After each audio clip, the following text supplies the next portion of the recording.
મિત્ર કયું ગામ તમારું? તેરવાડા. અને આ પગની પરિસ્થિતિમાં શું તકલીફ હતી તમારે? ઓપરેશન કરાવેલું હતું પણ પાછું ઉગળી જ શકશે નતું થઈ.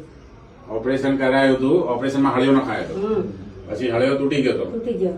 અચ્છા, પછી શું તકલીફ હતી અમને? તકલીફ તો હેડવાની ગતું હેડી ચાલી ના કરતા. ચાલી ના કરતા. પછી આપણે ઓપરેશન કર્યું અને ઓપરેશન પછી તમને કેવી રાહત છે કહો? હવે તો જબર રાહત છે. હવે આમ જો જવાન માણસ છે એને પગ હાજો હશે તો એ કામ કરી શકશે. એટલે અમે તમારા સરપંચ છે, તખાજી ને પેલા વાર્તાજી ને બધા ભેગા થઈને નક્કી કર્યું કે તને જીવન આપવું હોય તો તારો પગ હરકો કરવો પડે. બાકી લૂલો પગ માંથી કરી શું થતું મેડમ? આ ખાટલે હતા હવે પછી બૈરું પકડાવાનું શું છોકરાવાને